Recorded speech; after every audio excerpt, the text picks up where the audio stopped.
So this talk will start with defining motivations for machine learning on CanDIG. I'll talk about why we'd like to do machine learning on CanDIG and what the general iterative process of machine learning training will tend to look like.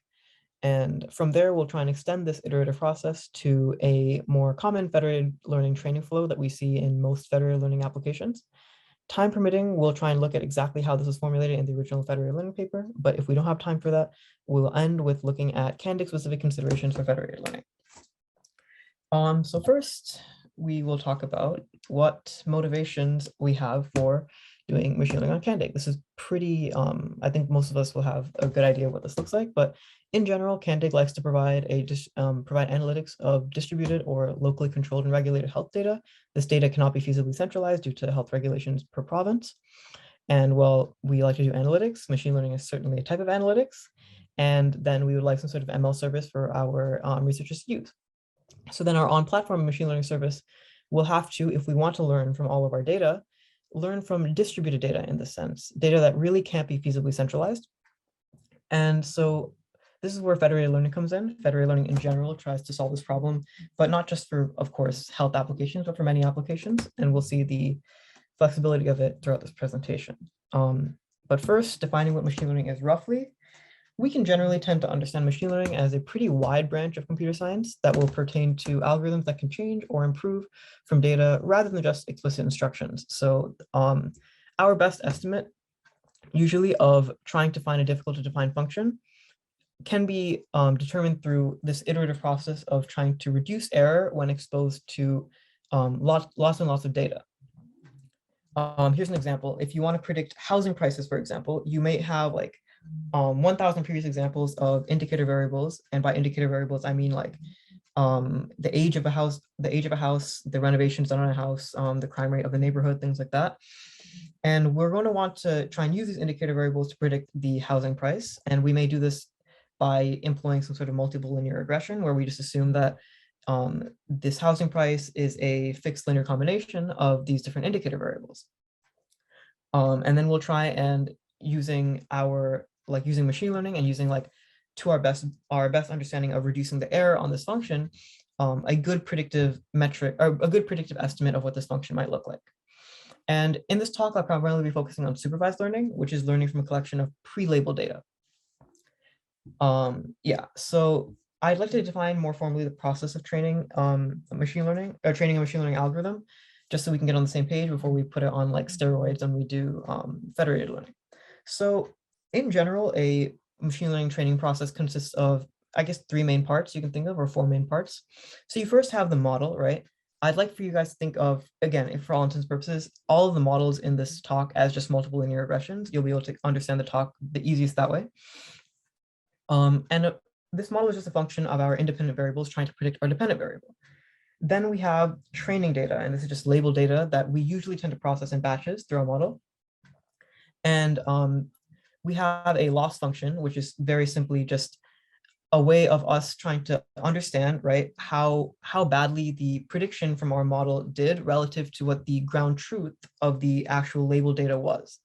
So, so then how we do this is we just spit, like we get the prediction from the model, and then we subtract we find the distance between the prediction of the model and the actual value of the ground truth. And what we do is we try and minimize this value. And by minimizing the value, we can like use some calculus and find out how we can adjust the weights in our model to best like minimize this value. This involves like some non-convex optimization and like it's called stochastic gradient descent. And it's a certain part of every machine learning workflow, for the most part. And if you look at this process on the side, we have training data, which goes to the model, we get a prediction out, and we try and test and update our weights and biases through this prediction versus ground truth workflow. And this process in its entirety kind of implies centralized data. We kind of need our training data to be in one place. Well, we don't, and we haven't necessarily, as a machine learning community, at least in the last, before the last 6 years, how we thought really about trying to train on data which cannot be centralized, because there have been other problems in machine learning which have been more necessary to work through.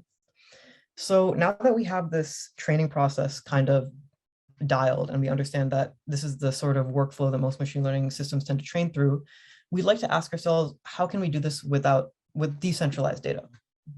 And more specifically, that means kind of what could a federated learning process look like?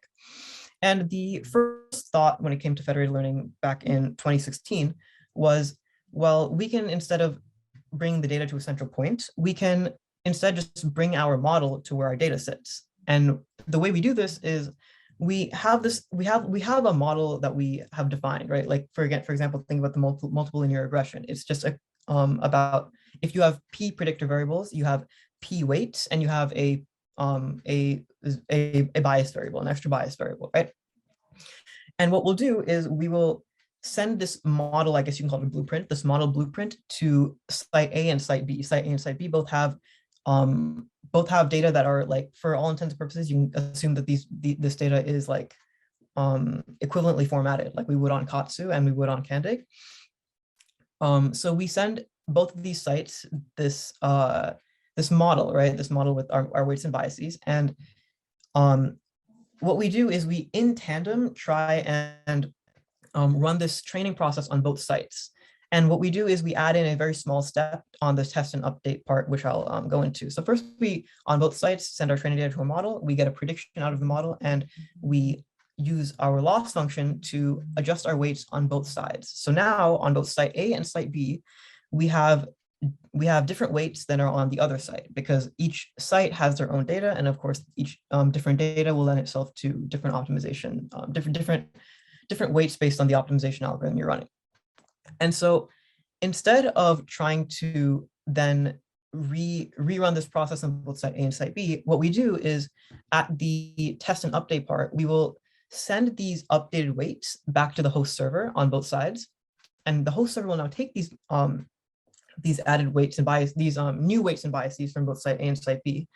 And because these weights and biases are equivalent, and because the model architecture is equivalent on both site A and site B, we can average these weights in a very like one-to-one fashion. We can take B0 on site A and B0 on site B, average them, B1 on site A, B1 on site B, average them, and so on. And so on the host server, we end up getting averaged weights and biases. And then what we do is we send these averaged weights and biases back to both sites. And what this does is it basically gives it gives site A knowledge, or I guess you can say information about the data that was on site B, and it gives site B information about the data that was on site A. And then we go through our loop again. We go through our training data again. We get a new prediction. We do our iterative process, and we rinse and repeat.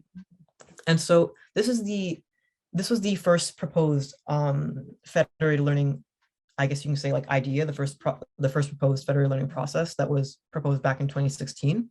And can I get a quick time check, Jonathan, just so I can know if we should go through this or if we should keep going? Yeah, I think I'd say you've got probably another 10 minutes or so, leaving time for questions. I'm going a little bit quickly. So right, so the server, so then this is like the original algorithm that was shown in the paper, and we can walk through this instead of walking through my diagram, and I'll kind of explain again how this all works, just to sort of reiterate the understanding, I guess. So the server will execute, and when the server executes, it will define a model architecture, right? And this model architecture in this algorithm is like W0. It's just a bunch of initial weights for, again, you can consider it like a multiple linear regression. And yeah, so then we'll have a bunch of training rounds. These training rounds are usually limited by the amount of data that is on each site. And in the original paper, they were talking about federated learning in the application of like millions and millions of like phones, because the first application of federated learning was for the first like big application of federated learning was for improving predictive typing. So what they did was they wanted to get a random set of M clients, and they would do federated learning on those M clients. But for us on CanDIG, we only have about 2 or 3 clients, right? 2 or 3 sites. So we would just select all of them. And then for each of those clients, we would, again, we can just in parallel, because the clients can run in parallel to each other. We would update the weights on each we would update the weights on each site. And we do this through, again, just like comparing predicted values to ground truth labels, and then we would run a stochastic gradient descent on it. And then this gives us like updated weight values for each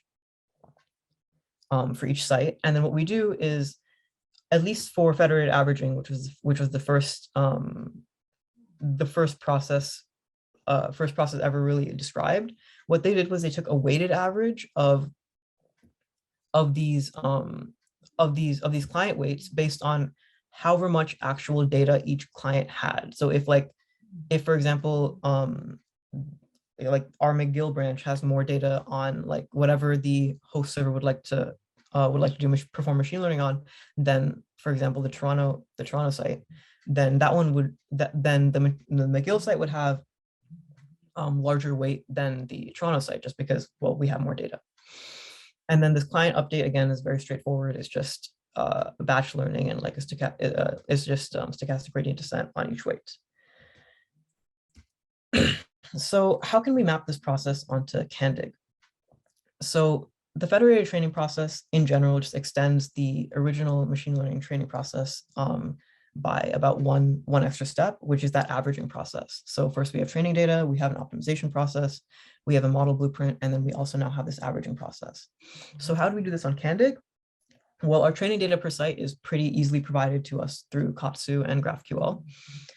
And the optimization process per site, which includes a loss function and an optimization algorithm, we did this with the federated learning framework called Flower. And Flower is a very they definitely think about federated learning in this exact way that I'm describing, in that you have training data, you have an optimization process, you have an averaging process, and you have a model blueprint. And so because we can really compartmentalize these aspects of a federated learning process, Flower will let you sort of hot swap different optimization processes in and averaging processes in and model blueprints in. They have a very object-oriented approach to federated learning in general. So Flower will let you kind of bring your own optimization processes to the table. So this can be pretty much any sort of optimization algorithm you may want. So I've talked about stochastic gradient descent a lot because it's the prototypical one that's been based on the foundational calculus of machine learning, but there are definitely other ones which can be more effective in certain domain applications. And so Flower will let you define your own loss function optimization algorithm and kind of bring that to the table.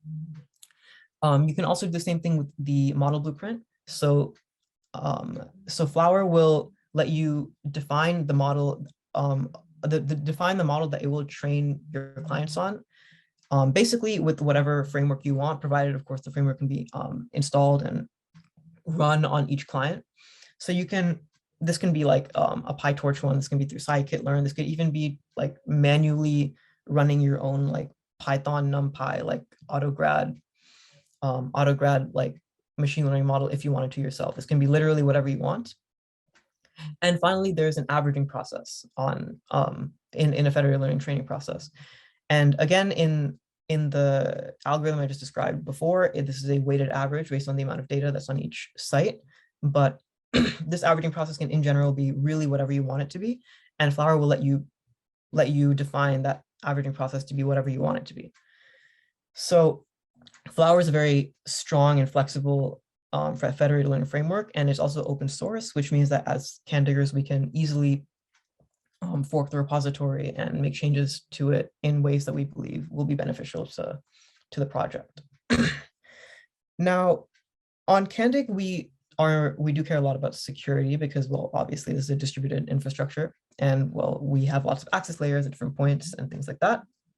So we have different ways of securing all of these different aspects in their own different ways on CanDIG. So the training data per site can be secured if we query the GraphQL interface. And the GraphQL interface, if you were there for Nina's talk, the last time she had her talk, she talked about how the GraphQL interface uses the Rego access layers and the Rego policies for authorization and authentication purposes. So immediately, you can only really access the data that you can access, right? So the federated training process kind of runs underneath all of that by querying the GraphQL interface. we also have this optimization process per site. And in the past, we have done proof of concepts for differential privacy, which is kind of just like, very, very briefly, is about adding noise to your calculations as to never really be able to through the calculations determine where a certain point, a certain data point may or may not be in your data space. And so we can employ something called differentially private stochastic gradient descent or differentially private optimization algorithms so that we have sufficient noise such that we can like guarantee privacy in this optimization process if we so wish. And then of course we also have this averaging process, and the averaging process can employ something called secure aggregation, which is, it's in general it's a pretty complicated protocol, which I think even involves like homomorphic encryption at some point. And it's in general used in federated learning applications because in federated learning applications, you may have mutually distrustful parties who just like refuse to trust each other for whatever reason or the other. And so Flower does not currently support secure aggregation because secure aggregation is a protocol. It's not a simple averaging process, which can be kind of like encapsulated in a single function. So this secure aggregation protocol would then have to be run sort of like in parallel or atop the CanDIG ML service. And we also finally have the model blueprint. And the model blueprint is, to secure the model blueprint is somewhat difficult with Flower because Flower really is all about bringing your own model to the table. So we can't just, but we also really can't just provide researchers like the ability to run arbitrary code on a CanDIG service because, well, that's just probably not best practices or very safe at all. So we would, in that situation, prefer to probably design an interface or an API for them to run models or run certain subsets of models that we believe that they would likely want, and we'd have to extend support to different machine learning model classes in order to allow researchers to use said models. Yeah, so that is securing federated learning on CanDIG. And for the most part, like this is kind of the end of my presentation. I do have some things I'd like to talk about, like the next steps. Next steps for federated learning on CanDIG is to kind of extend Flower, because Flower is the primary federated learning framework for any sort of open source project. Like every other federated learning framework is either closed source in experimentation or not really ready for use. Flower is the only one, but it does unfortunately only really support insecure gRPC connections. Flower uses gRPC to run, and insecure gRPC connections will not be feasible for production level service. But Flower is of course open source, so that's on the roadmap.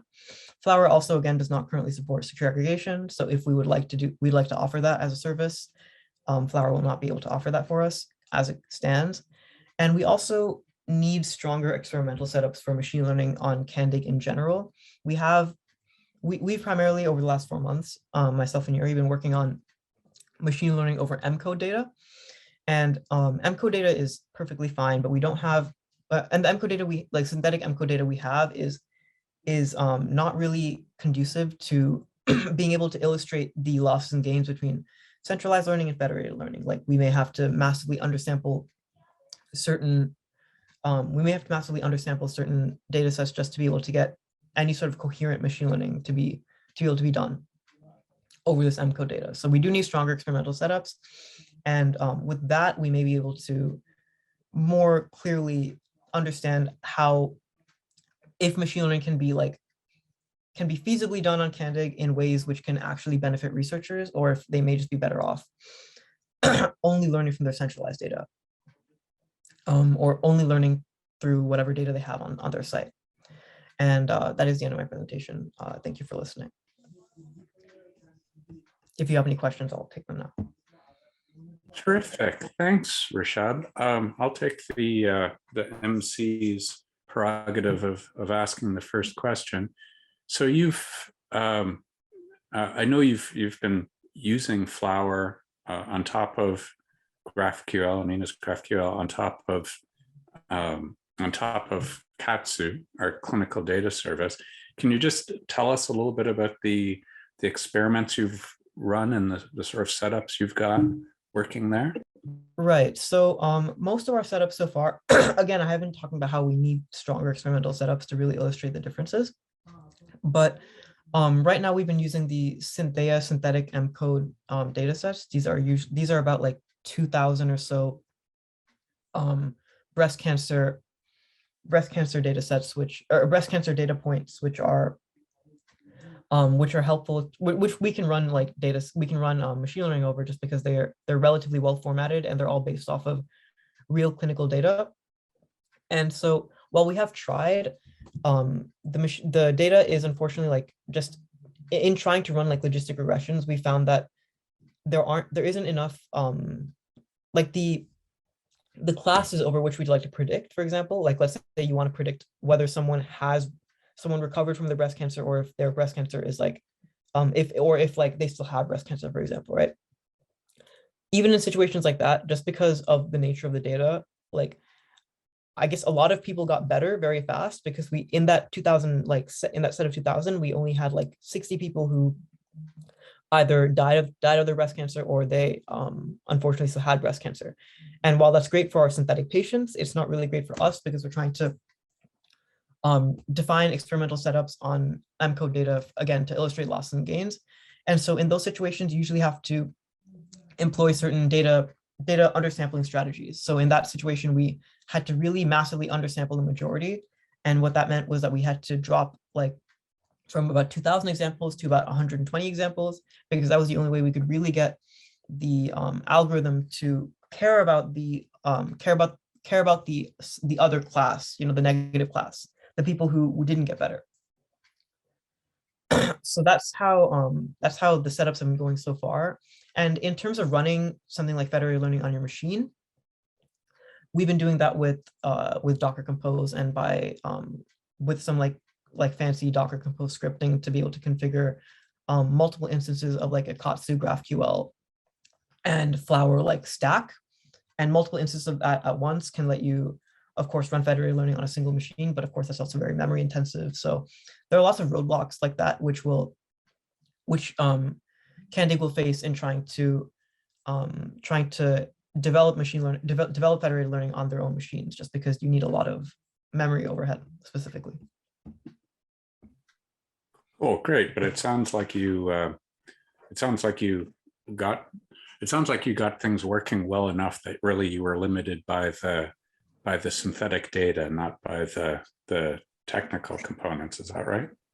Yeah, the technical components themselves are like literally everything I've explained to you. If you manage to follow along, and I mean, like I could have obviously had communicated this better, but if you manage to follow along so far, you even if you only had like a cursory understanding of machine learning before this is really like all federated averaging is, or federated learning is. Like I literally showed you guys the the actual algorithm that was used in the paper right after I kind of described right after we extended the main ML training process to a federated learning one. So you don't the technical process, the technical details themselves aren't too difficult to understand, right? I don't personally believe they're too difficult to implement, but yeah, there are just, I think in general with federated learning, because machine learning itself is so new, it's very difficult for federated learning to have stronger, like to not have limiting factors like this. Oh, great. A question just came in from chat on Aman. You mentioned that secure gRPC is on the roadmap. You also mentioned that they don't have support for secure aggregation queries, which I think is a different question. So Aman's question is, how open are, and what are, I guess, the timelines for Flower folks for enhancing the framework with security protocols? So I talked about the main two being secure aggregation, at least in this presentation, secure aggregation and secure gRPC, right? So Flower is currently used in production by like very large companies like Samsung, and even like research universities around the world. So security is very important to them. So secure gRPC is, I believe, like one of the things they're working on as it currently stands. But security protocols like so at least secure aggregation has kind of been like just an open issue on their GitHub page for about the last year or so. So I don't know if that's necessarily coming quickly. They definitely may have other priorities when it comes to secure aggregation. And also because I believe that the way that Flower is structured with the object-oriented nature of Flower, it can definitely be difficult to run something like secure aggregation, which is, again, like it's not a simple averaging process. It's a entire protocol. It's going to be a little bit more difficult for them to implement that in a way that doesn't dramatically change the way that they've structured their repository as it currently stands. Cool, great. Awesome. So who else has questions for Rishabh? I think I saw a couple. Okay, so oh, okay, no, this Yuri said they had no questions, but they found it interesting to hear about the OOP approach to Flower, which is Yeah, fantastic. Anyone else?